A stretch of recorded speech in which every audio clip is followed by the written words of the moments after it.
Assalamualaikum warahmatullahi wabarakatuh. Bapak Ibu semua yang saat ini sedang melaksanakan kegiatan PPG dalam jabatan, sebentar lagi Bapak Ibu akan melaksanakan UP PPG. Di sini kita akan belajar kembali untuk membahas soal-soal UP PPG. Semoga bisa membantu Bapak Ibu dalam latihan soal. Dan untuk soal kali ini akan saya bahas adalah soal SJT umum, jadi bisa untuk semua guru mata pelajaran apapun.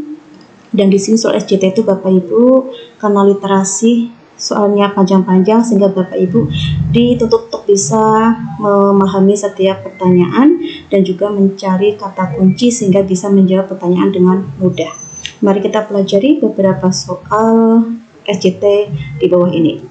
Untuk soal yang pertama Bapak Ibu, guru menggunakan metode diskusi untuk membahas suatu topik. Tujuan guru menggunakan metode diskusi tersebut untuk A. Mengembangkan kemampuan peserta didik dalam berpikir kreatif, B. Mengembangkan kemampuan peserta didik dalam berpikir kritis, C. Melatih kemampuan peserta didik dalam menganalisis data, D. Mengembangkan keterampilan dalam memecahkan masalah, E. Mengembangkan keterampilan dalam berteman dengan teman di kelas. Di sini Bapak Ibu lihat kunci utamanya adalah di mana siswa itu diminta untuk menggunakan metode diskusi. Siswa berdiskusi.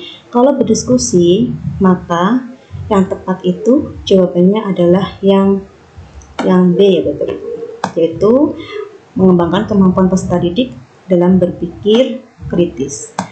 Penjelasannya, metode diskusi adalah cara penyajian pelajaran dan memperdebatkan masalah berupa pernyataan atau pertanyaan yang bersifat problematik untuk dibahas dan dipecahkan bersama melalui saling mengadu argumentasi secara rasional dan objektif.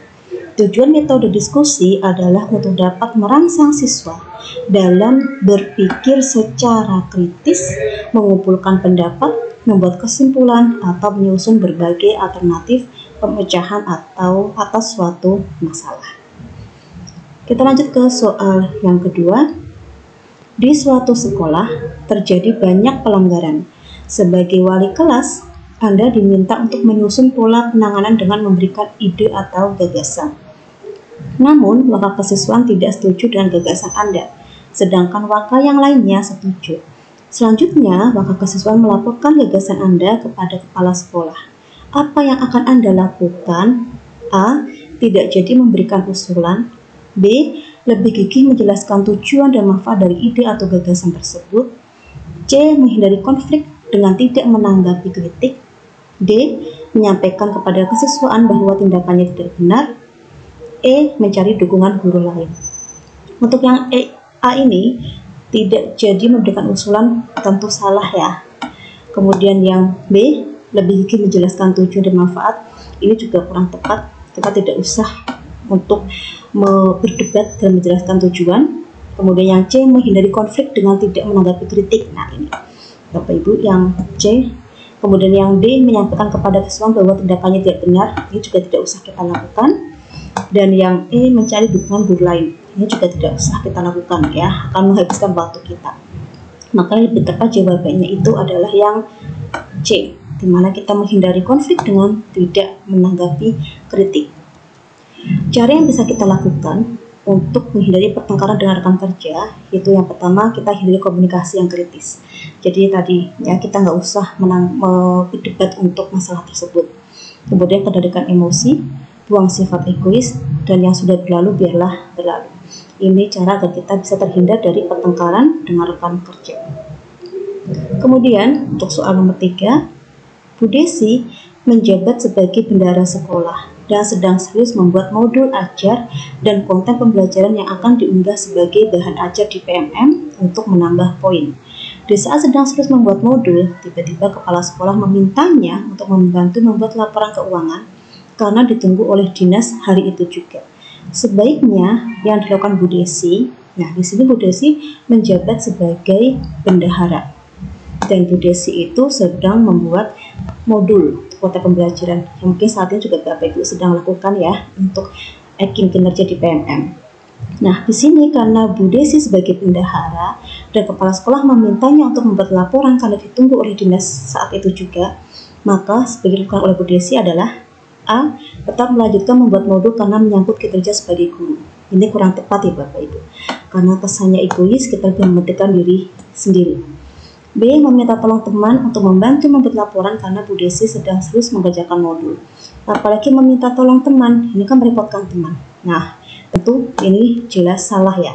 Kita tidak usah merepotkan teman dengan meminta tolong. Yang C. Menolak dengan tegas karena mendadak. Menolak permintaan atasan atau tugas dari atasan. Tentu ini tidak etis ya, tidak elok, maka salah juga. Yang D. Menerima tugas dari kepala sekolah dengan senang hati karena menjadi tugasnya, dan setelah itu meminta imbalan. Nah, di sini menerima tugas dengan senang hati, tetapi ujungnya meminta imbalan. Nah, ini juga kurang tepat. Kemudian yang E.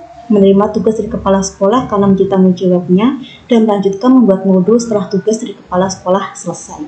Nah, ini lebih tepat ya, karena dia tanggung jawabnya itu sebagai seorang bendahara membuat laporan, dan karena modulnya tidak harus selesai saat itu juga, tapi laporannya harus selesai saat itu juga, maka yang dipentingkan adalah membuat laporan keuangan karena ditunggu oleh dinas hari itu juga.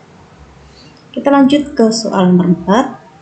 Pak Budi memiliki salah satu peserta didik di kelas yang sangat aktif dan selalu mengganggu teman-temannya ketika sedang pembelajaran, dan hal itu membuat Pak Budi selalu terpancing emosinya. Apabila saya menjadi Pak Budi, yang harus saya lakukan untuk merespon masalah tersebut adalah, kira-kira apa yang harus kita lakukan? A. Menegur dan mencari informasi lengkap penyebab peserta didiknya tersebut melakukan hal itu dan memarahinya. Tentu tidak ya. Kemudian yang B. Tetap fokus mengajar dan tidak memperdulikan karena khawatir materi tidak tuntas. Tidak memperdulikan dan tetap fokus. Nah, ini juga tidak tepat.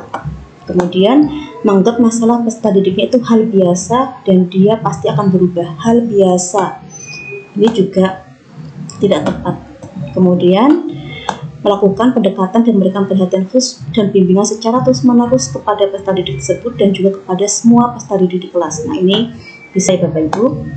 Kemudian yang E. Memberikan perhatian penuh hanya kepada peserta didik tersebut dan terus memberikan kasih sayang yang lebih sehingga bisa berubah lebih baik lagi. Yang E ini itu hanya kepada peserta didik tersebut, hanya ya, tidak semuanya. Jadi untuk yang E ini salah, maka lebih tepat adalah yang D. Jadi kita tidak membeda-bedakan, tetapi tetap memberikan pendekatan perhatian kepada siswa yang membutuhkan tersebut. Kita lanjut ke soal nomor 5. Bu Sari mendapat tugas tambahan mengajar seni karena jam mengajarnya kurang. Bu Sari merasa tidak nyaman setiap mengajar seni. Langkah konkret yang dilakukan Bu Sari untuk mengembangkan dirinya adalah A. Berusaha berlatih suara agar memiliki suara yang merdu untuk mengajarkan vokal kepada peserta didik. Ini kurang tepat ya, karena yang dilatih hanya suara, sementara untuk seni itu banyak sekali ya, bukan hanya suara. Kemudian berusaha mengupdate diri dengan membaca literatur dan konsultasi kepada teman yang lebih ahli dalam mengajar seni. Ya, bisa ini ya, konsultasi, kemudian mengupdate diri. Nah, ini bisa untuk yang B. Kemudian yang C. Menolak mengajar seni dan mengotot untuk mengajar mapel lain. Menolak, nah ini juga tidak tepat Bapak Ibu.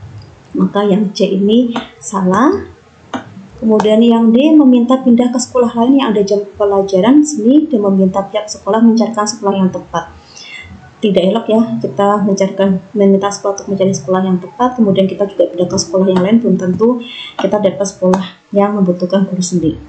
Yang E. Meminta peserta didik mengerjakan soal setiap kali masuk kelas sehingga Bu Sari tidak repot lagi dalam mengajar seni dan bisa fokus dengan mapel yang lain. Ini juga tidak tepat karena peserta didiknya hanya diminta untuk mengerjakan soal. Jadi dari soal nomor 5 ini yang lebih tepat adalah yang B. Nah, ini Bapak Ibu beberapa soal yang bisa saya berikan sebagai latihan SCT. Semoga apa yang saya sampaikan ini bermanfaat. Terima kasih kepada Bapak Ibu yang masih setia kepada channel ini.